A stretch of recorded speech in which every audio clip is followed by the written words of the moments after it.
Meus irmãos, para a exposição da palavra do Senhor neste momento, eu farei a leitura de Lucas 9, do 57 até o 62. Lucas 9, do versículo 57 até o 62. Ouça com atenção, pois é Deus quem nos fala. Ouça as palavras de Cristo com esperança, com fé, com seriedade, pois assim Deus nos fala ao coração e transforma a nossa vida. Diz assim a palavra do nosso Deus: Indo eles caminho fora, alguém lhe disse: Seguir-te-ei para onde quer que fores. Mas Jesus lhe respondeu: As raposas têm seus covis e as aves do céu ninhos, mas o Filho do Homem não tem onde reclinar a cabeça. A outro disse Jesus: Segue-me. Ele, porém, respondeu: Permite-me ir primeiro sepultar meu Pai. Mas Jesus insistiu: Deixa os mortos os sepultar os seus próprios mortos. Tu, porém, vai e prega o reino de Deus. Outro lhe disse: Seguir-te-ei, Senhor, mas deixa-me primeiro despedir-me dos de casa. Mas Jesus lhe replicou: Ninguém que, tendo posto a mão no arado, olha para trás, é apto para o reino de Deus. Amém. Vamos orar mais uma vez? Bondoso Deus, abre o nosso coração para recebermos a sua palavra de um modo frutífero. Ilumina-nos, ó Pai, com teu Santo Espírito, para que vejamos o que o Senhor quer nos mostrar na sua palavra e na nossa vida, para que cheguemos ao pleno entendimento da tua palavra e conhecimento do Senhor, e de modo a ouvirmos a sua voz. Somos incapazes de fazê-lo por nós mesmos e rogamos que o Senhor nos fale por meio da exposição da tua palavra, de modo que saibamos o que o Senhor tem a nos dizer sobre o modo que temos vivido e seguido ao Senhor Jesus. É isso que nós pedimos e agradecemos no nome santo de Jesus. Amém. Amém. Meus irmãos, o Evangelho de Lucas, ele é fruto de uma pesquisa que o evangelista fez sobre tudo que Jesus fez e o que ele ensinou. E certamente, assim como eu disse às crianças, eu e você também temos ouvido sobre o que Jesus ensinou e ouvido a respeito do que ele fez. E o que Jesus fez? Ele ia por toda parte fazendo bem, curando toda sorte de doenças e enfermidades, expulsava demônios, curava pessoas.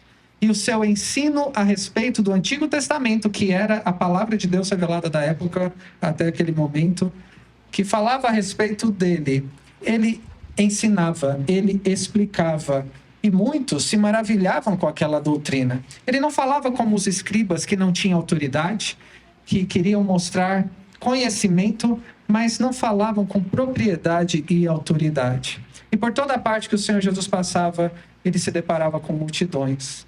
Mesmo quando tentava fugir dessas multidões, indo para algum lugar mais deserto, para orar ao seu Pai, para estar com seus discípulos, as multidões procuravam segui-lo por causa daquilo que ele fazia e também por causa daquilo que ele ensinava. E o caminho de Cristo não era somente para fugir das multidões, não era somente para fazer um turismo pelas regiões da Judéia naquela época. O Senhor Jesus estava a caminho de Jerusalém. Veja aí no versículo 51. E aconteceu que, ao se completarem os dias em que devia ser ele assunto ao céu, manifestou no semblante a intrépida resolução de ir para Jerusalém.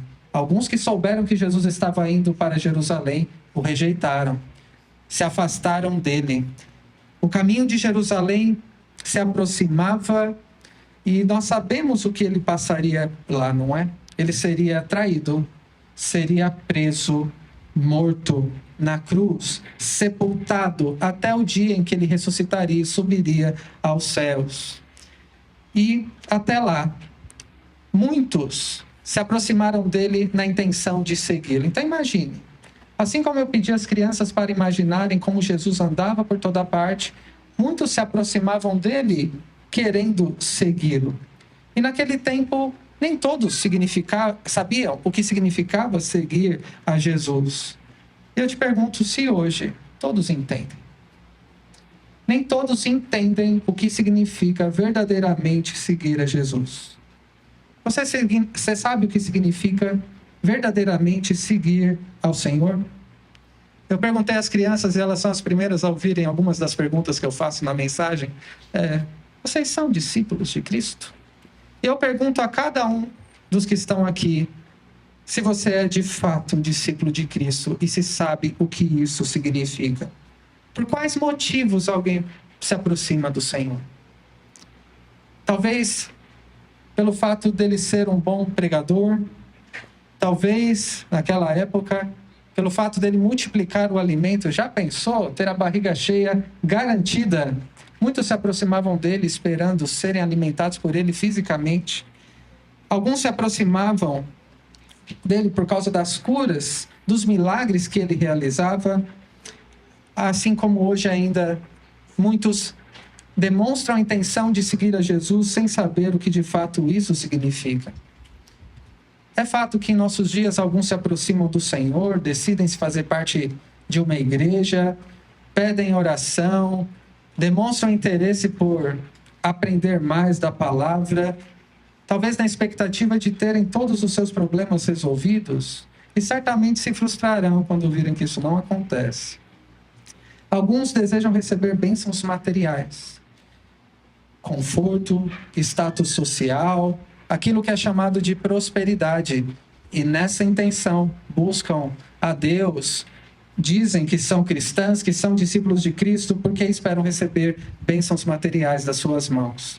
Alguns desejam seguir a Cristo por acreditarem que estarão seguros e que nenhum mal acontecerá. Então tratam o Cristo como um amuleto. Estou com o Cristo, então nada de mal me vai acontecer. O que também não é verdade. Cristo não é um amuleto. Outros ainda entendem que ter a Cristo acessível quando for conveniente, quando alguma situação difícil acontecer, quando alguma bênção for desejada, eu posso recorrer a Ele e Ele certamente me dará aquilo que eu quero, como se Ele fosse um acessório para ostentar ou para conseguir o que nós queremos. Alguns podem ter ressalvas quanto ao compromisso, ainda que demonstrem o desejo de se tornarem seguidores de Cristo. Alguns não querem se envolver com a igreja, que é o corpo de Cristo, mas dizem que querem seguir. Alguns não querem se comprometer, servindo a Deus no contexto do povo de Deus, e ainda dizem que entendem o que significa ser discípulo de Cristo. Eu pergunto a você, qual a importância que o Senhor Jesus tem hoje na sua vida? Sinceramente e sem nenhum jargão evangélico e pessoal. Para você, qual a importância que o Senhor Jesus tem na sua vida? Pois esse texto fala disso. O Senhor Jesus é importante mesmo para você? Alguns podem dizer, Jesus é tudo para mim. E muitas vezes isso não quer dizer absolutamente nada. Alguns podem dizer muitas vezes, eu sigo a Jesus à minha maneira, com as minhas condições, no meu tempo, do meu jeito, e ninguém não tem nada com isso. Mas, meus irmãos, é Jesus quem diz como Ele quer que nós o sirvamos. É o Senhor Jesus quem diz as exigências para sermos os seus discípulos. Não somos nós que colocamos essa maneira de segui-lo e de servi-lo. Por isso, nessa noite eu quero meditar com os irmãos sobre essa pergunta: o que significa ser discípulo de Jesus? E Lucas traz 3 pessoas, candidatos a discípulos, que se aproximaram do Senhor Jesus com essa intenção e ouviram 3 respostas, inesperadas por eles, inesperada para nós também, que nos ensina sobre o que significa ser verdadeiramente um discípulo de Jesus. Eu quero ver nessas 3 partes, em 3 lições, com cada um dos candidatos a discípulos que o Senhor Jesus teve. E o primeiro deles está nos versículos 57 e 58, que diz: indo eles caminho fora, alguém lhe disse, seguir-te-ei para onde quer que fores. Mas Jesus lhe respondeu, as raposas têm seus covis, e as aves do céu ninhos, mas o Filho do Homem não tem onde reclinar a cabeça. E com essa resposta o Senhor Jesus estava dizendo àquele que queria segui-lo o que significava ser discípulo dele. Nesta primeira resposta, nós aprendemos a primeira lição, que o discipulado exige renúncia pessoal e uma vida de peregrinação. O que significa ser discípulo de Jesus? Significa renunciar a si mesmo e ser peregrino nesse mundo. E como o Senhor Jesus explica isso? Aquele que era um escriba. Nesse texto de Lucas não é falado que ele era um escriba, mas no texto paralelo de Mateus, capítulo 8, fala que este primeiro era um escriba. E é curioso como este escriba tomou a iniciativa e disse belas palavras, não é? Seguir-te-ei para onde quer que fores. Olha que declaração. Poderíamos até imitá-lo, talvez, nessa declaração ao Senhor Jesus e na disposição de seguir a Cristo. O escriba era um homem religioso, certamente conhecedor da palavra de Deus, do Antigo Testamento, que pareceu saber ser alguém articulado também, que sabia se expressar. Mas uma coisa é falar, não é? Falar é fácil, que quer ser discípulo de Cristo. Assim como em nossos dias, falar é fácil, que quer ser cristão. Mas é diferente ser de fato de acordo com aquilo que Cristo diz que significa. O escriba, na verdade, precisava entender que o ser discípulo de Jesus tem um elevado custo. E até que ponto o discípulo deve estar disposto para seguir? Ele não compreendeu bem nem quem era Jesus e nem para onde ele estava indo. E eu pergunto a você, se você conhece de fato quem é o nosso mestre. Aquele que veio a este mundo como o Deus encarnado, como Senhor e Salvador. E você conhece qual o caminho que ele tem para você como discípulo dele. Essas duas coisas são necessárias. Saber quem é Jesus e onde ou para onde ele estava indo. Ele estava indo para Jerusalém, para a própria cruz. Nós lemos durante a liturgia, no capítulo 9, volte comigo, em alguns versículos. Primeiro no versículo 22, que diz: é necessário que o Filho do Homem sofra muitas coisas, seja rejeitado pelos anciãos, pelos principais sacerdotes e pelos escribas, seja morto e no terceiro dia ressuscite. O Senhor Jesus precisava passar por muito sofrimento e quem estivesse próximo dele também passaria. Versículo 44, nós lemos também, ainda que não tenhamos lido na liturgia, mas nós lemos assim: fixai os vossos ouvidos as seguintes palavras: o Filho do Homem está para ser entregue nas mãos dos homens. E o versículo 56: pois o Filho do Homem não veio para destruir as almas dos homens, mas para salvá-las. E assim seguiram para outra aldeia. Será que aquele escriba sabia o que estava dizendo? Que queria seguir a Jesus, mesmo sabendo que era o caminho de cruz, um caminho de sofrimento, um caminho de renúncia, pois o Senhor Jesus renunciou a si mesmo, ao seu próprio status, renunciou tudo que ele tinha, ao seu conforto, a vantagens que parecia ter quando se humilhou, tornando-se homem. Aquele homem não sabia o que estava falando. Não sabia quem era Jesus e nem para onde estava indo. Eu pergunto a você: você tem considerado o custo do discipulado? Meus irmãos, dizer que é crente, presbiteriano, que concorda com as doutrinas, que acha interessante, não é suficiente. É necessário ter um conhecimento pessoal de quem é Jesus, do que ele fez, do quanto ele precisou sofrer, estar disposto a tomar a própria cruz dia a dia para segui-lo num caminho estreito, num caminho em que seremos atribulados muitas vezes, perseguidos por causa da justiça e por amor a Cristo. A resposta de Jesus aponta para essa seriedade do custo do discipulado no versículo 58, quando diz: as raposas têm seus covis, as aves do céu ninhos, mas o Filho do Homem não tem onde reclinar a cabeça. A resposta de Jesus, meus irmãos, demonstrou que até os animais encontram neste mundo lugar para habitação, enquanto ele mesmo, o Filho do Homem, o Deus encarnado, o Criador de todas as coisas, não tinha onde reclinar a cabeça, pois vivia em humildade, em humilhação, desde o seu nascimento, sendo rejeitado pelas pessoas, expulso de diversos lugares e chegou ao ponto de ser abandonado pelo próprio Pai na cruz do Calvário. Assim como o Senhor Jesus não tinha onde reclinar a cabeça, o discípulo também deve estar disposto a viver neste mundo como peregrino, como quem sabe que não é daqui. Peregrino é alguém que vive sem lugar, em um lugar que não faz parte da sua habitação permanente.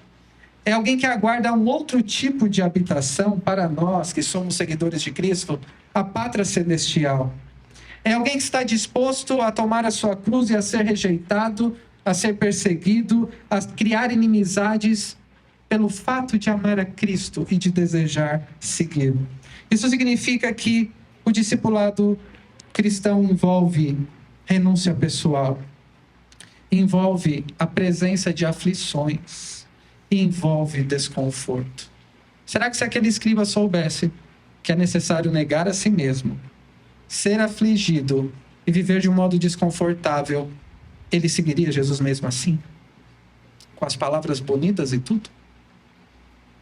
Você está disposto a negar a si mesmo, a planos, a passar por aflições, seja quais forem, a passar pelo desconforto, seguindo o caminho da cruz que Deus tem para você?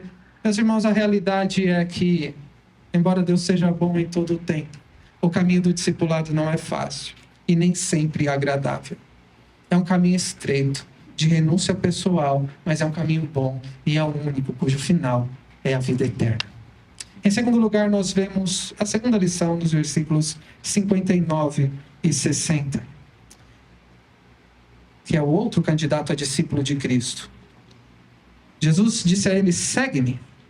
E ele, porém, respondeu: permite-me ir primeiro sepultar o meu pai. Essa segunda lição é que o discipulado exige priorizar o Senhor e a sua missão. O Senhor Jesus deve ser a prioridade máxima de todo verdadeiro discípulo dele. E a missão que Deus tem para nós, que Cristo nos confiou, deve ser mais importante que outras realizações que eu e você possamos desejar alcançar nessa vida. Cristo e a sua missão deve ser a prioridade de todo discípulo de Cristo. Mais do que questões profissionais, da nossa cultura que nos impele a seguirmos por um caminho de conquista. Mais do que a própria família, o Senhor Jesus é a maior prioridade do verdadeiro discípulo dele. Este segundo, diferente do primeiro, foi chamado pelo Senhor. O primeiro era um sujeito de iniciativa. Senhor, seguir-te-ei para onde quer que fores. Este segundo foi olhado por Cristo. E o Senhor Jesus disse a ele: segue-me. E ele faz um pedido estranho a nós, não é? Permite-me ir primeiro sepultar o meu pai. Que coisa estranha que este homem diz. E por quê? Será que o pai dele estava morto? Certamente não. Se o pai dele estivesse morto, ele não deveria estar ali. Deveria estar sepultando seu pai. Não somente porque é algo natural até nossos dias, mas também porque na cultura judaica, o sepultamento de alguém deveria ter a prioridade máxima. Se houvesse o estudo na sinagoga e o sepultamento de alguém, deveriam sepultar alguém primeiro, antes de ir para a sinagoga. Se houvesse o sacrifício da Páscoa, a circuncisão, outros momentos importantes da vida do povo judaico, sepultar alguém tinha a maior importância, pois era aceitável a cultura da época honrar o pai acima de todos e priorizar o sepultamento em todo o ritual envolvido em detrimento das outras coisas. Mas a resposta de Jesus, embora fosse legítima a preocupação daquele homem, sabemos que o pai dele não estava morto. Se o pai estava doente ou não, fato é que ele colocou outra coisa em primeiro lugar e Jesus ficou em segundo plano. O que ele disse? Permite-me ir primeiro sepultar o meu pai. Primeiro eu vou cuidar de outras coisas e depois eu me disponho a segui-lo. Veja a resposta de Jesus no versículo 60. Depois de ordenar que este homem o seguisse, ele disse: deixa os mortos o sepultar os seus próprios mortos. Tu, porém, vai e prega o reino de Deus. Essa resposta nem parece ser do Senhor Jesus, não é? Aquele que não desiste de amar os que são chamados para seguir. Parece uma resposta dura, áspera, da boca daquele que tem palavras de vida eterna. Mas ele é também aquele que, além de amar, não engana os seus seguidores. Jesus disse lá no versículo 23, no mesmo capítulo que lemos na liturgia: se alguém quer vir após mim, a si mesmo se negue, dia a dia, tome a sua cruz e siga. Em outras palavras, o Senhor Jesus estava dizendo àquele homem: quem se preocupa com as questões desta vida e prioriza as coisas terrenas, são aqueles que ainda estão espiritualmente mortos. Deixa os mortos sepultar os próprios mortos. Deixa os que estão perdidos se preocuparem primeiro com as coisas deste mundo. Cabe ao verdadeiro discípulo que, num texto conhecido, buscar primeiro, antes de tudo, o reino de Deus e a sua justiça. E as outras coisas não serão acrescentadas. Meus irmãos, este segundo candidato a discípulo precisava entender que seguir Jesus e cumprir a missão de discípulo deveria ser sua prioridade máxima. Funeral não era mais importante do que o Senhor Jesus. Casamento, vida social, aniversário, descanso físico, relacionamentos, estudo, trabalho, pense em qualquer coisa que envolve a sua vida, não deve ter a prioridade, a não ser o Senhor. O Senhor deve ser a sua prioridade. E as outras coisas, os outros aspectos da sua vida devem ser subservientes, devem estar debaixo do senhorio e da prioridade que deve ter o Senhor Jesus. São os mortos espirituais que se preocupam com as coisas terrenas. Priorizar estas coisas é coisa de descrente. O discípulo deve seguir a Jesus e falar do Evangelho. O discípulo deve buscar conhecer ao Senhor Jesus, segui-lo em primeiro lugar, em meio a todas as questões da vida, e falar do Evangelho enquanto faz outros discípulos de Cristo. Eu pergunto, falando em prioridade, o que você tem priorizado na sua vida? Alguns tentam fazer um ranking, não é? Não sei se é o caso de alguém aqui, mas colocam família em primeiro lugar, trabalho e depois igreja. Meus irmãos, não tem nenhum lugar da palavra de Deus que fale sobre um ranking assim. A palavra de Deus fala sobre amar a Deus sobre todas as coisas. Fala sobre buscar em primeiro lugar o reino de Deus e a sua justiça. E as outras questões da vida nos são graciosamente acrescentadas. Quando nós priorizamos a Cristo na nossa vida, quando amamos a Deus de todo o nosso coração, a maneira como o servimos no contexto da nossa família, do nosso trabalho, na igreja, quando fazemos planos, quando tomamos decisões, são uma expressão de serviço àquele que é o nosso Senhor. Pois a prioridade máxima e única é Ele. Não existe ranking. Quem deve ocupar o nosso coração é somente o Senhor. Não tem espaço para concorrência. Todos nós temos responsabilidades familiares. Nós temos compromissos profissionais, acadêmicos, escolares, dentre outras coisas. Mas o que o Senhor está ensinando aqui aos seus discípulos, a mim e a você, é que deveres familiares e outras atividades cotidianas não devem tomar a prioridade que o Senhor Jesus deve ter na nossa vida. Ele deve ser a nossa prioridade. E a obra que Ele nos deixou. A nossa tendência, meus irmãos, de todos nós, a começar por mim, nós que, como vimos pela manhã na aula do presbítero Marcos, somos frágeis, não é? E precisamos que a graça de Deus transborde ou triunfe sobre as nossas vidas. A nossa tendência é valorizarmos demais as bênçãos que Deus nos dá e deixarmos em segundo plano aquele que é o doador de toda a bênção. Nós valorizamos a nossa família, nós valorizamos o nosso trabalho, nós valorizamos os bens que Deus nos dá, nós valorizamos o tempo de vida que Deus nos dá e tantas outras coisas.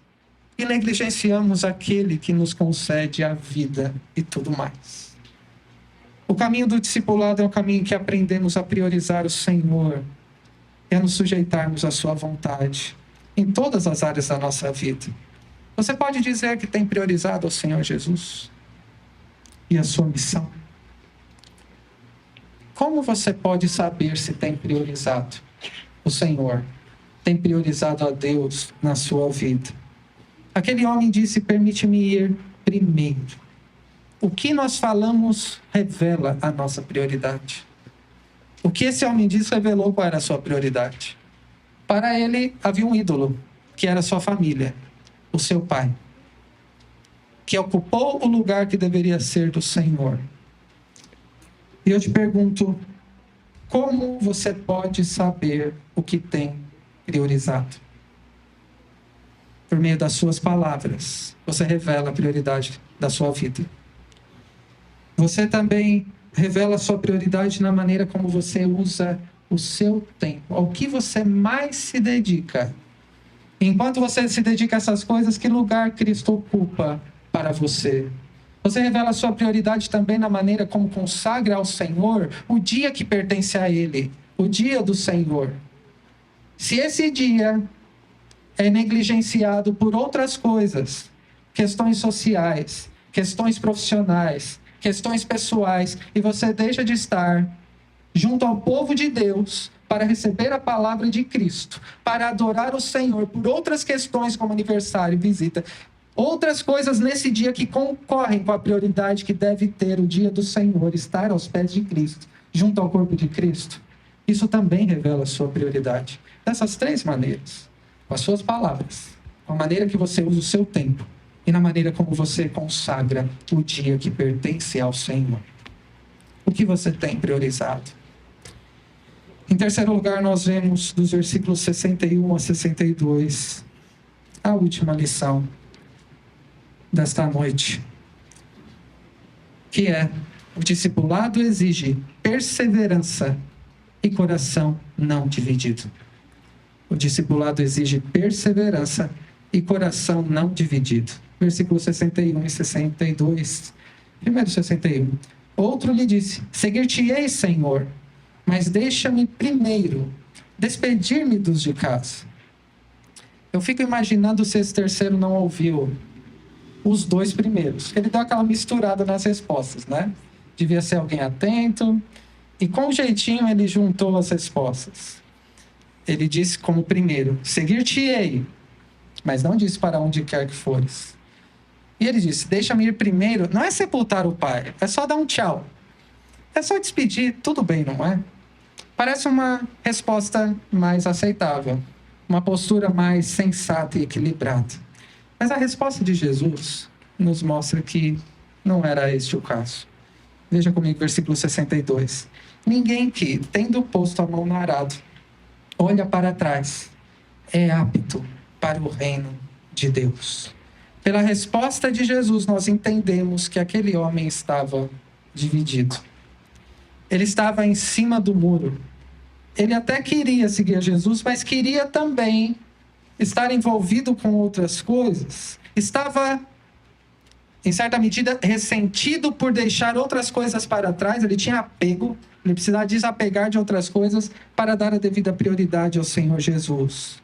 Então, imagine alguém começando a seguir Jesus, olhando para trás.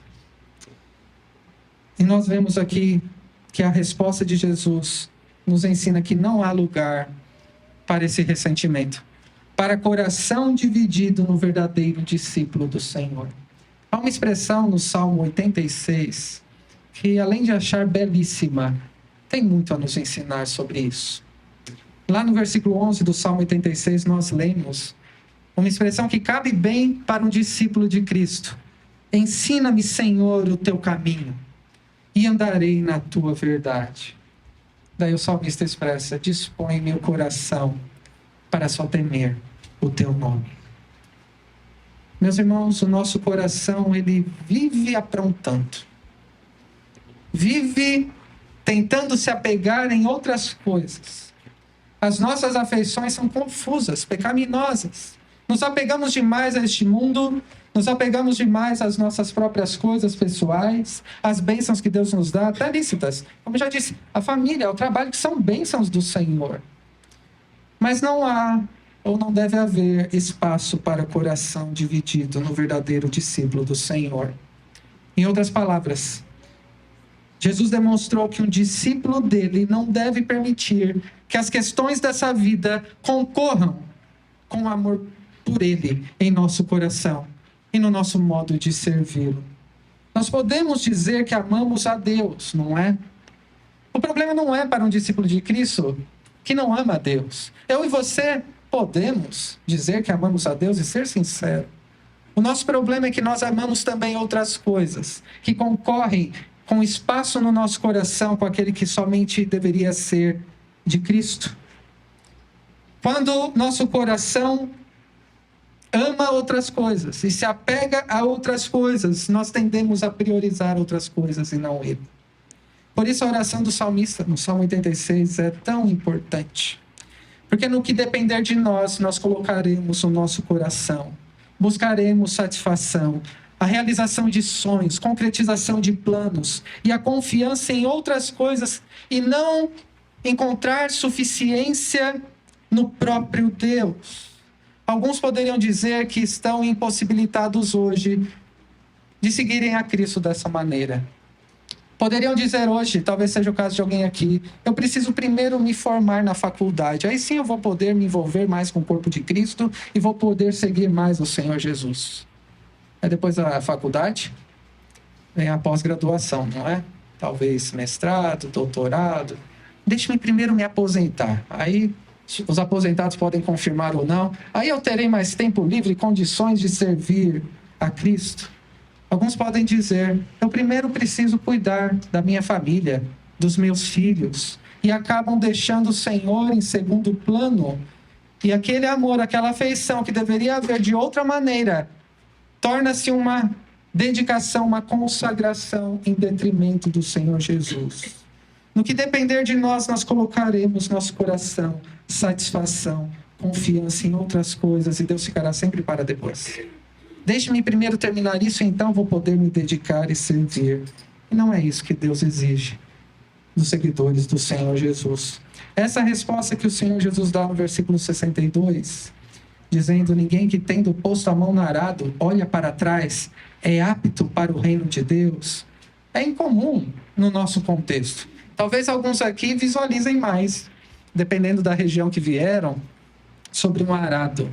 A ideia é que quem trabalha no arado e fica olhando para trás, esse terreno ficará terrível e não será um caminho frutífero. Não sei se vocês já viram algum filme em que mostra alguém puxando um arado, auxiliado por animal, e precisa fazer força, precisa direcionar, estimular o animal de alguma maneira e não pode parar. Deve ser um caminho de perseverança, porque se parar um pouquinho, olhar para trás, for interrompido, aquele terreno não irá ficar próprio para o plantio, não será frutífero, será um terreno inútil. Quem ara a terra, o Senhor Jesus está lembrando, olha firmemente para onde quer chegar. Um discípulo de Cristo não pode olhar ao mesmo tempo para onde quer chegar, para o Senhor Jesus, para o descanso prometido e ficar preso demais nas questões dessa vida, pois como será este caminho? O discípulo de Cristo, então, deve perseverar e trabalhar até que complete o trabalho que Deus deixou, que o Senhor Jesus chamou para cumprirmos. Na vida cristã, nós devemos olhar para frente, perseverando e nos esforçando para completar a nossa missão. Não é isso que o autor aos Hebreus nos fala sobre o modo de caminharmos neste mundo, como quem pertence a Cristo?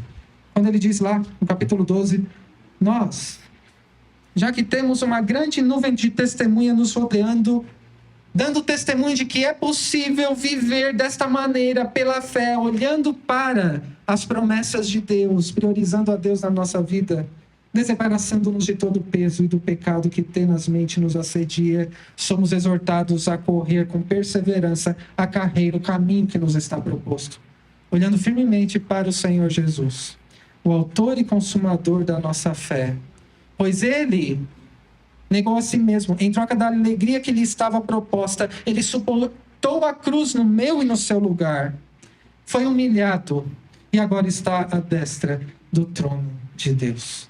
Meus irmãos, para concluir, o que significa então ser verdadeiramente um discípulo do Senhor Jesus? Nós não sabemos como estes três responderam às palavras do Senhor. Vocês notaram? Eles demonstraram como queriam seguir a Jesus, nos seus termos, à sua maneira. E o Senhor Jesus diz que não é de qualquer maneira que se segue a Ele. E depois da resposta do Senhor, nós não sabemos o que aconteceu com esses homens. Sabem por quê? Porque isso não é o mais importante. Nós sabemos que, com certeza, o modo como eles responderam às palavras de Cristo foi determinante na vida como discípulos do Senhor e determinantes para a vida eterna deles. O mais importante ao olharmos para esse tempo não é contexto, não é como eles responderam. A questão hoje é como você responde às palavras de Cristo sobre aquilo que ele exige dos seus seguidores.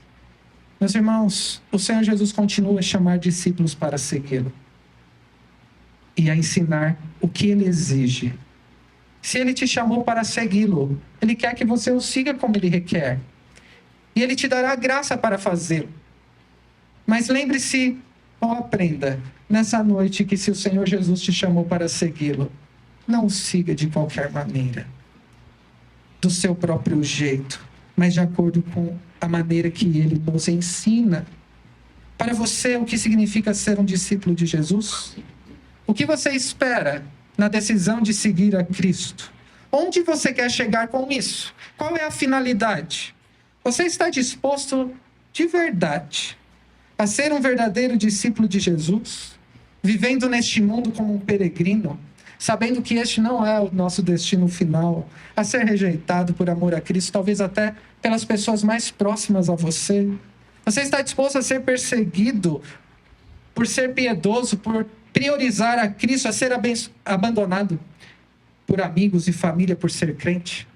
Você está disposto a renunciar a si mesmo, a passar por aflições e desconforto por amor a Cristo? Em segundo lugar, você está disposto a ser um verdadeiro discípulo de Jesus, fazendo com que questões familiares, outras atividades cotidianas, não tenham a prioridade maior do que Cristo na sua vida? Naquela época eram os funerais. Hoje podem ser alguns relacionamentos que te afastam de ter uma vida mais consagrada a Deus. Talvez encontros sociais que te afastem do momento em que Deus espera que você o busque e o adore de todo o seu coração. Você está disposto a fazer com que seus estudos, seu trabalho, não tenham a primazia que o Senhor deve ter na sua vida, assim como a sua missão e a missão de Deus para você é mais importante do que tudo isso? O que o Senhor tem a ver com cada aspecto da sua vida? A maneira como você procede na sua casa é porque Cristo é a prioridade para você? Não é a sua vontade que deve prevalecer, é a vontade de Cristo no seu lar. O mesmo no seu trabalho, nos seus estudos, de maneira que, se a obra de Cristo for colocada em segundo plano, o próprio Cristo, por causa dessas questões, você ainda precisa aprender o que significa ser discípulo dele. Em terceiro lugar, você está disposto a ser um verdadeiro discípulo de Jesus, se esforçando e orando para não ter um coração dividido, orando como salmista. Senhor, no que depender de mim, eu vou amar tantas coisas, mas que eu possa amar, acima de tudo, a Ti mesmo. Olhando firmemente para Ele, trabalhando perseverantemente nele para Ele, até o dia que encontrar com Ele. Onde você quer chegar? No novo céu e na nova terra? Se sua resposta é não, para qualquer dessas perguntas, não estou disposto a seguir Jesus dessa maneira, talvez você ainda não seja um discípulo dele. Ainda não foi feito filho de Deus e ainda continua perdido nos seus pecados. Ou talvez, se você já é um filho de Deus e não tem essa disposição, você precisa ouvir as palavras de Cristo com seriedade e se arrepender do seu pecado. Priorizar a Cristo e obedecer ao seu Senhor. Mas para você que responde sim, eu estou disposto a seguir a Cristo, a priorizá-lo e a não ter o coração dividido, e que Ele reine no meu coração. Eu tenho um encorajamento para você. Dissemos antes que